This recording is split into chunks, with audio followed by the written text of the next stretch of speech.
Hero Ram Charan and ఉపాసన దంపతులకు recent గానే ట్విన్ బేబీస్ పుట్టిన విషయం తెలిసిందే. అయితే ఈ దంపతులకు ముందు ఒక కుమార్తె ఉంది. ఆ కుమార్తె పేరు క్లింకార. మరి ఈ ట్విన్స్ బేబీస్ కూడా ఒక మంచి పేరుతో నామకరణం చేసేశారు ఈ జంట.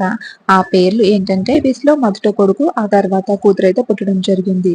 మరి కొడుకు పేరునేమో శివరామ్ కొనిదెల, అలానే కూతురు పేరేమో అన్వీర్ దేవి కొనిదెల అని నామకరణం చేశారు ఈ జంట. ఈ పేర్లు చూసిన తర్వాత నెటిజన్లు చాలా మంచి పేర్లు పెట్టారు. హీరో అయినప్పటికీ మోడర్న్ పేర్స్ కాకుండా తెలుగు సాంప్రదాయం ప్రకారం మంచి పేరుని సెలెక్ట్ చేశారంటూ ఈ దంపతులకు సూపర్ అంటూ కామెంట్స్ చేస్తున్నారు. అయితే క్లింకార ఫేస్ ని కూడా ఇప్పటి వరకు రిలీజ్ చేయలేదు. క్లింకార నేమ్ కూడా చాలా బ్యూటిఫుల్ గా ఉంటుంది. లలిత సహస్రనామాల్లో ఒకటైన ఒక పదాన్ని తీసుకుని క్లింకారాగా తన పెద్ద కూతురికైతే పెట్టడం జరిగింది. ఇక ఈ ట్విన్ బేబీస్ కూడా చాలా బ్యూటిఫుల్ నేమ్స్ అయితే పెట్టారు.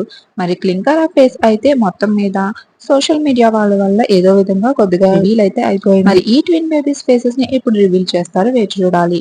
మరిన్ని లేటెస్ట్ అప్డేట్స్ కోసం ఈ వీడియో లైక్ చేసి అండ్ క్లింకారా అలానే ట్విన్ బేబ్స్ కి సంబంధించి మరిన్ని అప్డేట్స్ ని మీరు మిస్ కాకుండా ఉండాలంటే మన ఛానల్ ని సబ్స్క్రైబ్ చేసుకుని పక్కన ఉన్న బెల్ ఐకాన్ యాక్టివేట్ చేసుకోండి.